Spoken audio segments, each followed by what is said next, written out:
c'est une infection, cette odeur. Qu'est-ce que c'est? On dirait que ça vient de chez Louis. Louis, c'est quoi cette puanteur? Chère voisine, j'ai décidé d'utiliser ma fosse septique pour mon élevage de têtards. Pas bête, non? On aurait préféré que vous la nettoyiez, tout simplement. En France, 6 millions de personnes sont équipées d'un assainissement non collectif. Et depuis 2007, la réglementation sur l'encadrement de ces installations s'est durcie. À l'heure actuelle, les collectivités ont une obligation, au travers de leur SPANC, c'est-à-dire le service public d'assainissement non collectif, de faire des contrôles.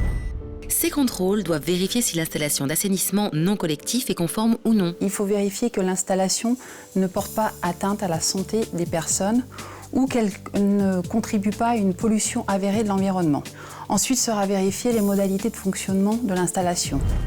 Contrôler par exemple que la capacité de l'installation est adaptée au nombre d'habitants concernés.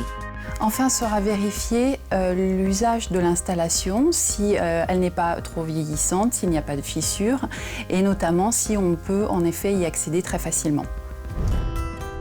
À l'issue du contrôle, un bilan est adressé aux usagers avec une obligation ou non de travaux de mise en conformité.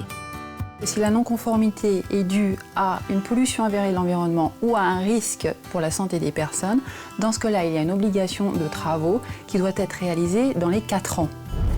Le montant des travaux de mise en conformité est donc à la charge du particulier. N'hésitez pas à demander des devis à plusieurs entreprises. À l'issue du contrôle de votre fosse septique, vous devrez faire des travaux de mise en conformité si l'installation est jugée dangereuse pour la personne ou pour l'environnement. Ces travaux de mise en conformité sont à la charge du particulier. Et pour cela, vous disposez d'un délai de 4 ans. D'ailleurs, j'espère que Bernard s'est occupé de faire nettoyer la nôtre.